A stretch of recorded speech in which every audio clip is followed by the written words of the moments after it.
From dog tags to ownership, heroes take the lead. Stories of veterans building dreams with passion, drive, and speed. From service to success, we're here to inspire the quest. Dog tags to ownership, we're the best. Take the prize. From the battlefield to the boardroom, this is Dog Tags to Ownership, the podcast where veterans share their journeys from serving our nation to leading in business. Hear inspiring stories of grit, growth, and the entrepreneurial spirit that drives those who've served to succeed. Tune in and take the first step toward your own mission in entrepreneurship. Military One Percenters, welcome to Dog Tags to Ownership, where once a week we interview veterans who charted a path towards entrepreneurship.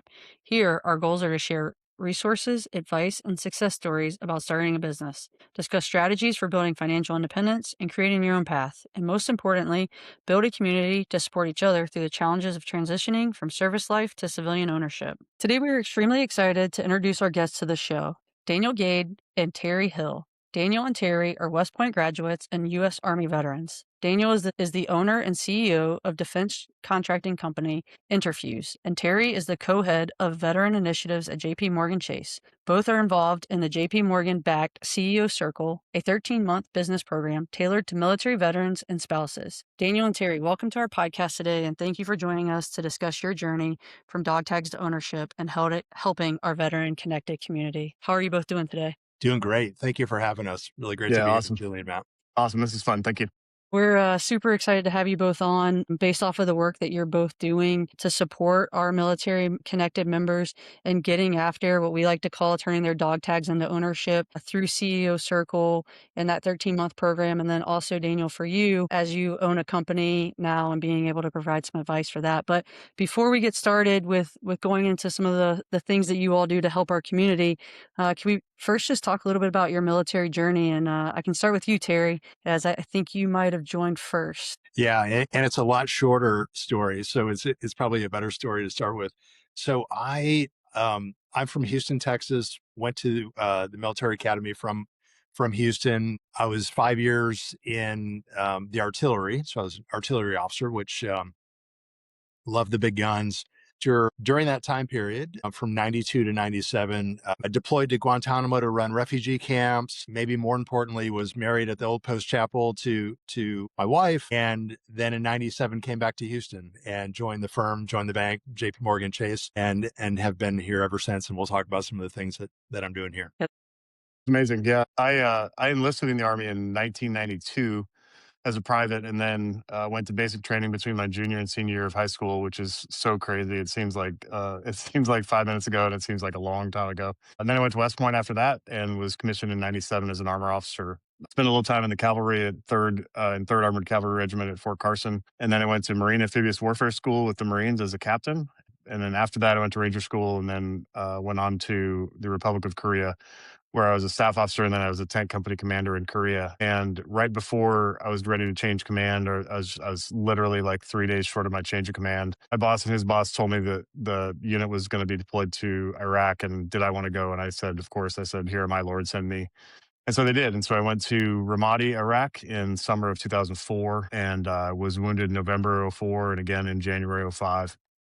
And that definitely ended my combat deployments. Ended up losing a leg and spent basically all of 2005 in the hospital, and then had to kind of remake myself. And so Daniel Gade 2.0, I think, was remaking myself as an academic. So I went on and got a master's, and then I went to the White House and did veterans policy at the White House. And then I went and got a PhD. And then I went on to West Point as a professor, and I retired out of West Point as a lieutenant colonel in 2017, because I'd kind of promised myself that I wasn't going to let the enemy determine when I got out of the Army, and I was going to do 20 years as a officer. And so I did. And that kind of brings us up to date on our military stuff. The bigger thing that we want to get into today with the both of you is what you do now for our military connected community and helping our military connected community turn their dog tags into ownership and get into entrepreneurship. And so I guess with that, Terry, you've been with JP Morgan now, I think 30 years, if my research tells me right, 30 years. So you might be vastly approaching retirement from the bank. But when you joined JP Morgan, was it one of those things for you is that you wanted to be with a bank and then help pioneer services to help veterans veterans and military members who were transitioning or currently serving? So it was a really different world back then. The connectivity between the corporate world and the military world, very, very different. I remember joining and we didn't have programs like we have today. We have fantastic programs to help people find corporate roles, to help people rotate with us. And many schools do and many other organizations do, but we're really proud of ours. When I joined, somebody said, "Hey, you should meet so-and-so. He's the other guy." It was a pretty small group. And then over time, I started saying, gosh, there's all these great people that leave the military. This was still peacetime military days. There's all these great people that are leaving the military, and I know how to connect with them. What do you think? And back then it was still a little bit of like, well, our requirements and the skills and what I always thought was funny, I say, but I don't have that. And they said, well, you're different. I said, well, because I'm here and I prove myself and they will too. And so it wasn't that many years after that we began to build some programs that, one of the best is our Military Pathways rotational program, that we hire people that have very little experience outside of the military, great people, great experience, and enable them to come in, and the compensation is taken care of at the top of the house. So the relationship is we're going to work together, and the rotations are 9-month rotations. And by the end of that 9 months, everybody wants them to stay because they're great. Of course, we know they're great. And so there are programs like that. And we have others that help soldiers, and airmen, et cetera, Marines find positions with our corporate partners, et cetera. Back then, these didn't exist yet. They were in the future. And it was really smaller scale, connecting people that needed to be connected. And from those days, and by the way, I found this opportunity. We didn't have formal programs, but I found this opportunity by being connected to a training program that we had at the time from veterans. And so one was a Air Force Academy professor, and one had gone to West Point, and he was in one of our groups. And so I've always felt it's very, very, very important that I don't care how you connect with me. If you connect with me and you're coming from the military, either into one of our programs, or you're just wondering how to do this thing, I will talk to you and I will help you as I was helped 30 years ago. And Daniel, you got out a little bit later. So what did that transition look like for you? And, maybe how did the resources change, or were you able to take advantage of anything when you came out of the military? Yeah, there are some great resources for veterans now. There's things like SkillBridge, which is a paid internship program that's absolutely phenomenal. So for people who are still active duty, if you have a chance to do SkillBridge, definitely find a SkillBridge partner and go do that. It's amazing. I didn't really get to do that, or I didn't take advantage of that, or maybe I just fumbled the ball. I don't remember. But I do remember how shocking it is after 25 years of military service to get out. I would just encourage people who've been in a long time to don't be afraid to tell people like, hey, this is really shocking, because you're at a really high level in your job. You're a field grade officer, you're a sergeant major, whatever you are. And then all of a sudden you think that, you retire on a Friday, and you think on Monday that somebody's going to call you because they, don't know where something is, or they need help, and they don't call.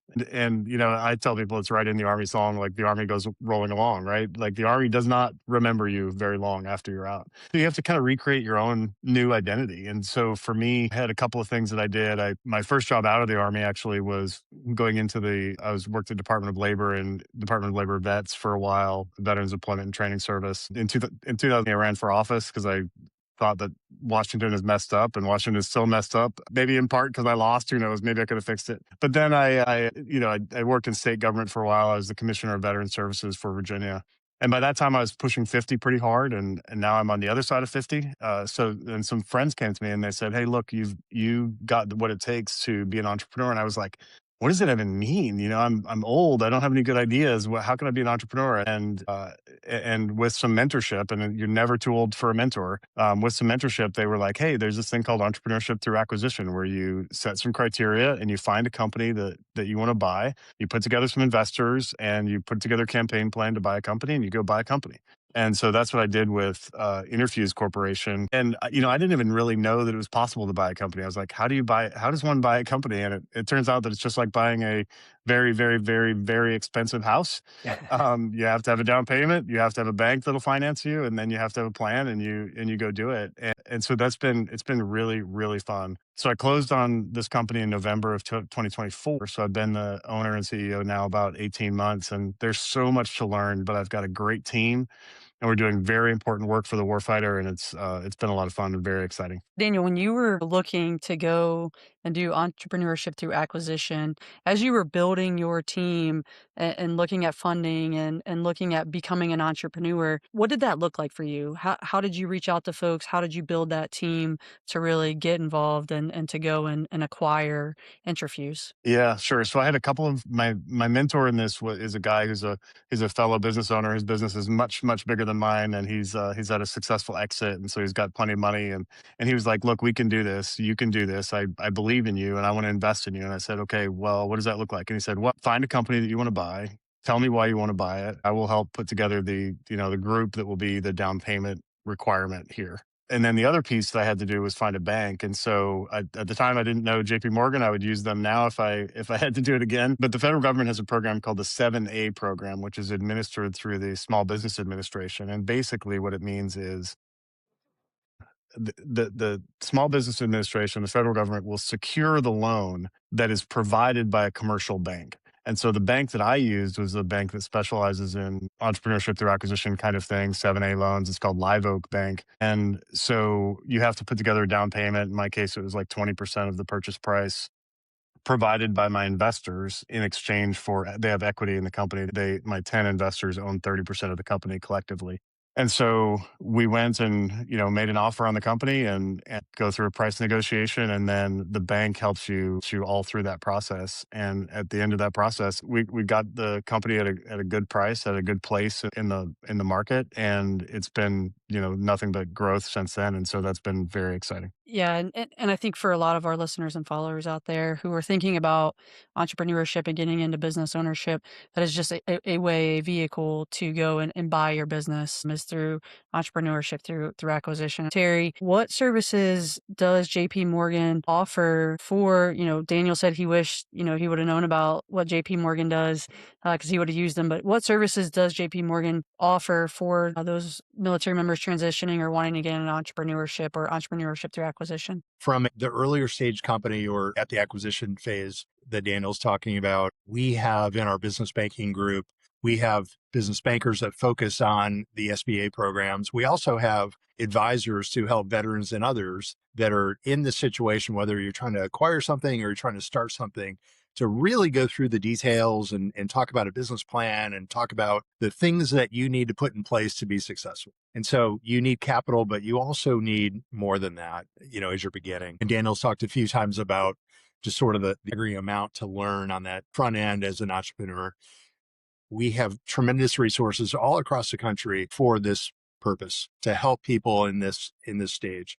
Whether you acquire into it, as Daniel did, a company that is mid-size and scaling, or you grow into it, that's where CEO Circle comes in. And it's really the question that was posed to me probably five years ago now was, well, we have many programs to help you take the uniform off and put on the civilian clothing and find a job, start a business, et cetera. We also have a lot of resources to help our smaller businesses grow. But my primary job is actually, I lead our emerging middle market business around the country. So mid-sized privately held businesses across the country, we work with them in a commercial banking way. And so the question was, we know these companies really well. We know these types of companies. We know what they need. They need a different thing than a small business that's starting up. There's complexities beginning to show itself, but your team is not a large team, et cetera. What could we bring to veteran business owners that are facing this opportunity? And the question was, by the way, if there's nothing, let's not do it. But if it's something is valuable, let's do it. And that's where our partnership with IVMF came up and CEO Circles developed. And core tenet is, as Daniel was talking about his career, well, it wasn't learning what some of the things that he needs to know now. It wasn't building a network of trusted people that are going to help him now. All the things that we know that our clients that we work with every day have, our veterans, as well as others, but veterans in what I'm focused on, are missing some of those. Not all those, but some of those. But we have the resources and connectivity and can put a program together to bring all that into the room, including great peer mentors. So others that are doing it at the same time. I'm told frequently that CEO Circle is really special because it's the only time that I can be in a room with people like me, CEOs of that are veterans. And that's a pretty select group. And so bringing those resources to these veteran business owners as they move through that next stage of development is what CEO Circle is all about. Terry, do you have any insight that you could potentially share regarding, I guess we could stick with veterans, but those that start a small business, say from scratch, versus those that come into entrepreneurship through acquisition? Is there something that the bank would look at? Is it more appealing to go through a company that's already established that a veteran acquires, or someone that's growing a company from their home and then into a small storefront or something of that nature? Yeah. I think it's less about what the bank would prefer because SBA loans are there to support you. And as you move through these different stages, I think everybody's a little different and everybody has a different idea of what they want. Maybe they have a vision of what they want to start. Somebody else understands they want to lead a business and they want to grow a business. And I think it's quite a bit, in certain ways, not always, quite a bit easier to take a business that has clients and has suppliers, and then you can improve it from there versus starting from the very, sort of the bootstrapping thing of starting a new business. So I think less about the bank because there are structures that support entrepreneurs in those, wherever they begin that journey, there are ways to support those entrepreneurs. I think it's more about knowing yourself and knowing what really brings you to it and what is really going to excite you and you're going to be great at. For Daniel, what were some of those first steps that you took when you came in as the new owner and CEO of Interfuse? What were some of your initial actions? Was it 90-day assessment of the company or a 30-day assessment before you made decisions to implement change? Or what did that look like for you? How'd you step into the role? Yeah, such a great question. I mean, I think that the most important thing that I did was nothing. So I read this book. This is an absolutely great book called "Turn the Ship Around," written by Naval Academy graduates. But it's a great book about what happens when you take over an organization that you don't fully understand right now. And what his approach was, what he models is this sort of strategic humility, I'd say, which is the willingness to say, you know what, I don't know. Why don't you tell me what the right thing to do is, and we'll do that. So the benefit I have is that one of my screening criteria when I was searching for companies was it had to be affordable. It had to be something that was within the loan boundaries of my loan and all of that stuff. It had to be in an industry that if I didn't fully understand the industry, at least I understood its importance, so put some passion into it. But one of the key criteria was for me, because I needed to know myself, was I didn't have the skills I'd never been a CEO before. I'd been a company commander and stuff, but that you always have a battalion commander, your brigade commander. You don't really know. You're not really on the P&L line. And so for me, one of the key criteria I had was I wanted a company that wasn't a turnaround, right? It was one that was mature, that had existing contracts, that had leadership that wanted to stay. And so the way I tell people is that I feel like on the morning of November 23rd, the day after I closed, that I woke up at the controls of a 737. And I'm the pilot. I'm in the pilot seat, and I'm in the holy crap. I have a pilot's license, but not that kind, right? And like, oh my gosh. And so, but I could turn to my co-pilot and say, your aircraft, you tell me what I need to touch, you tell me what I need to know. And so I've put my president in the position of leading up, right? Of teaching me what I need to know at the time I need to know it. And otherwise I've empowered him to make decisions. And then the other thing about the 737 analogy is, now you're the CEO and you're the owner, and my family is on the plane with me, right? So if I crash the plane, my family dies. But not just my family, I've got 90 employees too. And they're on the plane and all their families are on the plane too. And so all of us are in this together.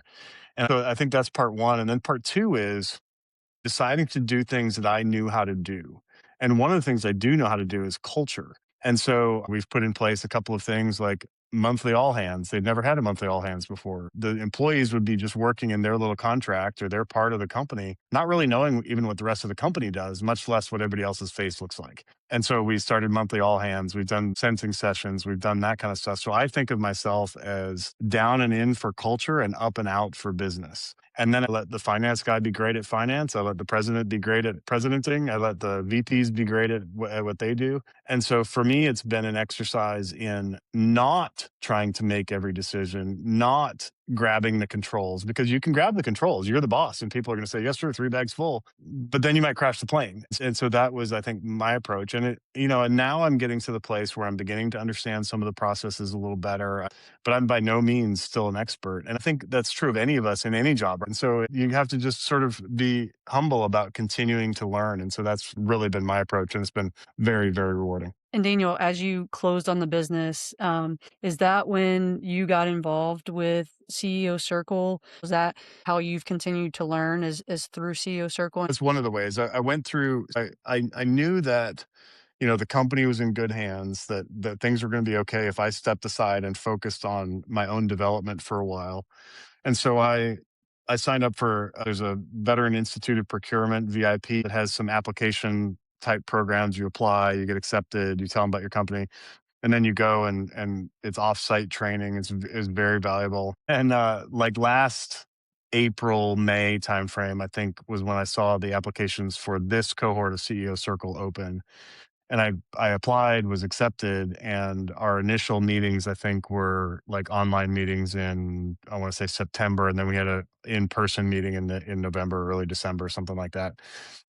And that's been great. And I think that continual learning under the tutelage of people who are in the same life position as you are, but more advanced in it, they're better at it than you are, is really great. And that's been a lot of fun for me, is continuing to learn and grow, because again, there are a whole lot of people depending on me, and I take that responsibility very, very seriously. I'll put this question back to Terry with CEO Circle. And what is CEO Circle? What does it provide? It's a 13-month program, but what are the inputs and outputs of CEO Circle? Yes, it's really a year-long accelerator program tailored to help mid-sized veteran and military spouse execs. It's not just for the veterans, we have military spouses as well. Offer access to growth opportunities and mentorship and this robust network in your cohort as well as others of peers. And then IVMF and JP Morgan partner. IVMF runs it, but we're very, very active. We have bankers as part of it. We both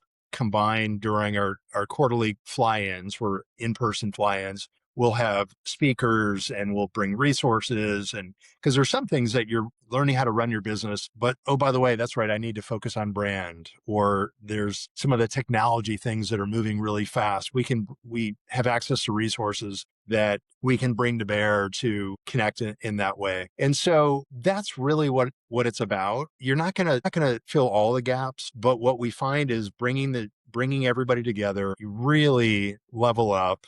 You get access to so many resources in the room, as well as people that we're bringing into the room. And we see over and over situations that somebody will say, gosh, and I'll hear it even informally, I have this challenge, and somebody's like, oh, well, this is what I did. And they're like, problem solved. And all the way from that to, we have companies that have merged. About 70% of our companies that join report significant increases in revenues, and on and on and on. But most importantly, it's, you want to be successful. You want to have access to resources. You also need the mentors that Daniel's talking about. You need people that are doing it or have done it, or you're walking on the same path, or maybe they're a little bit ahead of you. You can really support one another, just like we had in the military. You can really support one another and enjoy that journey even more than you would otherwise. So if Julie or I were interested, we met the at least baseline criteria to participate, what does that process look like to, I say apply, but become part of that program? Yeah. So there's one cohort a year. We've had about 250 CEOs go through the program over the last handful of years. And we have a website, so we will put it out on social media. IVMF will put it out. Our cohort members, all of them, will spread the word. And then there is an application process, and the application goes to IVMF, and we are consulted as well. But it's absolutely, by the way, not about, are you connected to Syracuse University, or are you a JP Morgan client or something like that? It's absolutely about, are you going to benefit from the resources that are being brought together? And that's what is being evaluated, and how to put the best group together that can support each other in the most effective way and will get the most out of this experience. From what I understand, great program and what you guys are doing to really help the military connected community. So veterans, military members, and spouses. And so kudos to you all and JP Morgan for teaming up with IVMF to really support that. One of the things that's been really great for me about CEO Circle is, again, that looking around the room and being inspired by some of the stories. At one of our fly-ins, we had the founder of Tecovas, the boot company, come in, and he told us a story about how he was at Bain, or one of those kind of soulless places, doing work, and he's like, you know what? I've always been interested in boots, and his friends used to make fun of him because he always wore boots, and he's like, you know what? I think we need a boot company. And he started out literally selling boots like at farmers markets. And then now it's, I think it's a couple $100 million a year company. Everybody knows Tecovas boots. They're great. And it's just a story of him starting it from nothing. And now it's this monster company that people really do know if they're into Western footwear, fashion footwear. And it's a cool story. And then there's a lady in my small group who was a young mom and realized that her kids, when they were playing with toys, or when they're sitting at their tray, they would just be making a big mess. And so she started this company that found that basically has like molded silicone trays that will stick to anything, and then you can put tools in them, or you can put Legos in them, or you could put peas and carrots in them, or whatever you happen to be wanting to put in them. And she's taken that company and really grown it. And so there's these people who started, they had a good idea and some grit and some grind and some willingness to work hard, and they have created these awesome companies. And then there's a whole bunch of people like me who maybe started a little later, or maybe they wanted to be in government contracting, or maybe something like that, and so they bought a company and took it from here to here, and that's its own kind of excitement and its own kind of fun, and just being able to look around the room and be inspired by the success stories of the people around you has been really pretty spectacular. I'll add to that, because what I just find so cool. There's two parts. One is just the creative things that people are doing, and whether it's from I was serving somewhere and I saw this need, and now I've created a product, to all the consumer products that Daniel was talking about, or whatever. So just the audacity of, I saw a need and now I've built a business, and now I'm employing people and I'm supporting my community and my country, and that's really, really cool. The other is, and I'm around a lot of companies, and these are good companies that take care of their communities, and there is nothing like a group of veteran business owners. The sheer service ethic, they are all incredibly busy. And when you dig in and you talk to them about what they're doing with other veterans, with other business owners in their communities, helping people transition, on and on and on, the giving back is incredible. And so that's one reason I'm so proud that, we as JP Morgan have built a program like this to give to, leaders like Daniel, right? Who are employing people and supporting their community and doing it in the right way and contributing to the security of our country. It just makes you incredibly proud. And I'm also, frankly, just in awe when I'm in these rooms with these people, these veteran business owners and spouses, that the amount of sacrifice, but that's not what they're focused on. What they're focused on is, how can I give more? It's love being in those rooms. I'm energized by it. I'm excited by it. And it just makes you proud. We often say on our podcast that military members, veterans, and military spouses, we believe, are the best for entrepreneurship, and make the best business owners because of the things that you talked about there, Terry. Resiliency, grit, drive, problem solvers, all the qualities that we all have from serving in the military. And when you take off the uniform, you still have that need to serve something bigger than yourself. And that is giving back to your community, serving your neighborhood, your industry, America. So thank you for bringing that up, because we couldn't agree with you more on that, and what you guys are doing at JP Morgan with CEO Circle and really helping our military community get after business ownership. And Daniel, as Terry talked about that, the one thing, I just want to ask you, as you've got into entrepreneurship now for about 18 months, right? November 2024, you bought your company. Yeah, about 18 months. What advice would you give someone who is considering entrepreneurship after service, or a military spouse? What's a piece of advice that you would give them? Well, I would say, just do it. Go for it. Don't be afraid. Jump in. Jump if you have 2 feet. Jump in with both feet. Little amputee joke there.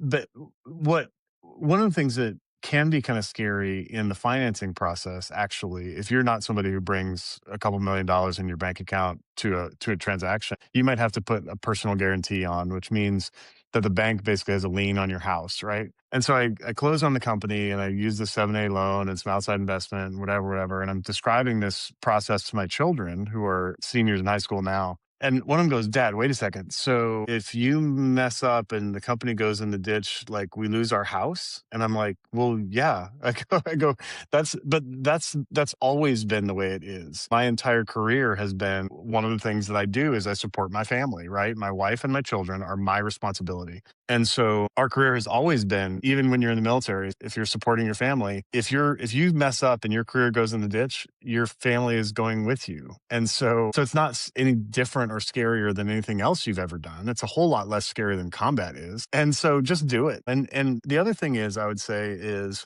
that a lot of us, I always talk about this, that, my gravestone at Arlington someday when I'm buried is going to be really cool. Lieutenant Colonel and whatever, 2 Purple Hearts and all this stuff. But my kids can't go to my gravestone and take a rubbing and use that rubbing to secure a loan on a house. My kids can't use that to send their kids to college. And so we've spent all this time in the military building a legacy of service and sacrifice and selflessness and empty bank accounts our whole lives. And it's okay to say, now I'm going to spend my career 2.0 after the military, whether you're in for 5 years or whether you're in for 35 years.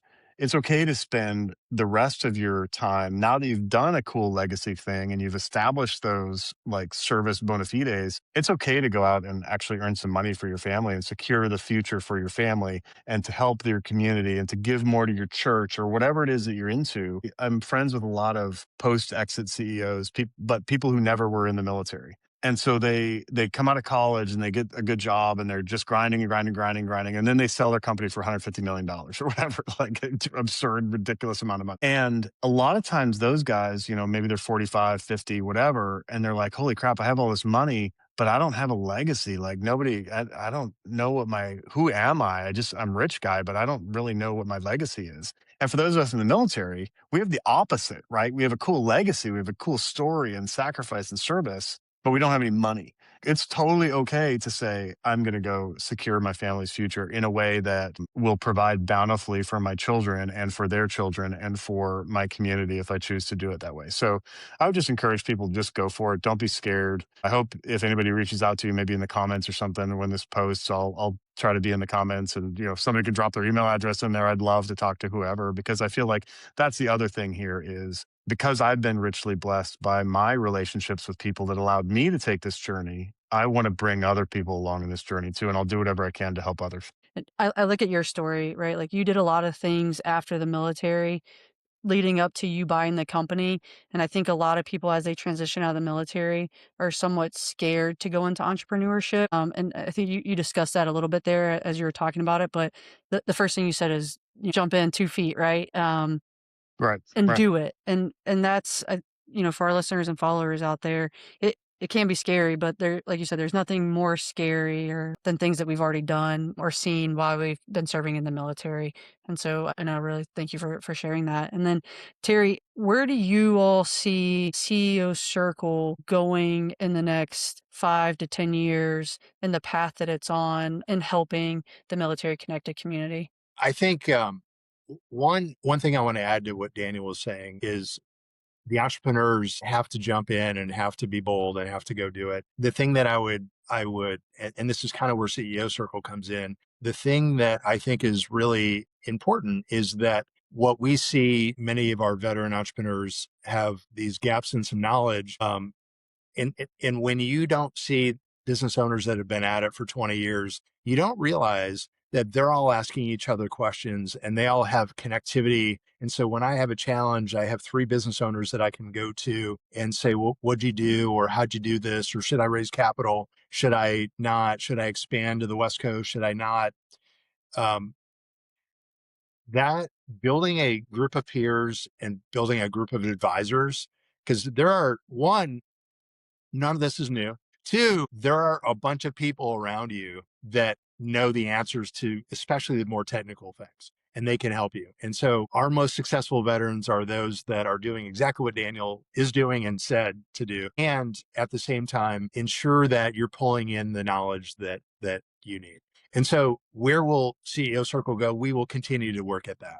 We will continue to work at expanding the number of veteran CEOs that have access to this, ensuring that the previous cohort members are called on by subsequent cohort members to connect and to share valuable knowledge and act as mentors and just move from there. We want to expand the population that is able to touch it. And of course you iterate, of course you improve it, of course you change some. Every year we've done this, we've iterated. Every year it improves. Our CEOs like Daniel give us feedback, tell us what else they need, tell us specific items that really we need to bring in. And we want to do more of that. I just want to point out one thing as both of you were talking, and I was thinking about the time frames that Terry, you exited the military, and Daniel, you did, and now we're kind of Julie and I are at, and the hope, I think, and purpose of a lot of what we do on this podcast by sharing your stories and your knowledge and your insights is that people, while they're still in uniform, can be starting to think about their transition process years ahead of where maybe our predecessors did, because of the information that we're trying to get out there. That was one of the goals of this podcast, was to get information out that's beyond the transition assistance program, that the Army does or what the other branches do, and to, again, inspire folks to take the step in that journey. I know as I was thinking about retiring, I was like, well, what am I going to do next? And our path was through real estate while I was still serving, to build wealth, to build generational wealth, to take care of my daughter and her kids. And I think this podcast and what you all are doing by giving back your time is the way we continue to help veterans take that first step or that next step. Before we get to our last two questions of every episode, was there anything that we did not ask you today that you would like to discuss for our listeners and followers? And I'll start with you, Terry. Probably the one thing that didn't come up that I think is really important. Sometimes people think, well, we're doing this because we're veterans and because we want to give back, and we do. And JP Morgan thinks it's important to support veterans for so many reasons, because our veterans have supported us. But it's also really good business. A core part of when you're supporting others and giving back, and you have to have a strong foundation. If you don't have a strong business, it's hard to have programs like this. It's hard for Daniel to do some of the things that he wants to do if you're struggling. So at the foundation of it all, we see a market of veterans that generate about $1 trillion in revenue and employ about 3.5 million Americans. Full stop. We want to support that. We want to grow that. And then, all right, well, how do we do that? And how do we help all these great Americans that have these great ideas and are excited about it? And we want to bring the resources. But I think that's an important item that sometimes people approach it in different ways. We all know we want to help veterans, but sometimes people will push back a little bit on why veterans and why not another group, or why veterans over. Well, every day of the week, we bring these resources to regular way clients. That's our job. That's our business. Veterans are not always in those rooms. We want to bring more veterans into those rooms because we have a stronger business community when veterans are in those rooms. And when they get in there, we want to provide the resources they need. Yeah. And one thing I would also just say here is that leaving the military, the longer you've been in, we've all seen Shawshank Redemption, where people become institutional men. I think that leaving the military can be very scary, and it gets scarier the longer you've been in because it gets embedded in your sort of DNA. And so often when people are leaving military service, what that looks like for them is my income stream is dependent on maximizing everything I can with the VA, or making sure my retire, like all of those things. And so they're seeking their identity in their past service. And I'd say to people, even if you're 51, like I am, like you've got a long runway left. And let's seek identity in things that are positive, leading and growing companies and taking care of the rest of the people in the 737 with you, and their families, and inspiring others, and so forth. And I just think that positive, forward-looking view is so important to helping fuel that successful transition. My question, looking for, and I know, Daniel, you already gave a book recommendation, but Terry, and you can give another one if you'd like, but maybe a book recommendation to our listeners, something that's been impactful for you or changed the way you look at things or has helped you business-wise. So I could talk about a lot of books, but maybe I'll just talk about what I'm reading right now because one, I think it's important to read for enjoyment and to expand. There was a time when I would read a lot of books about business and business leadership because I was trying to figure that out. What I think now there is a larger world and there's so many things that impact that.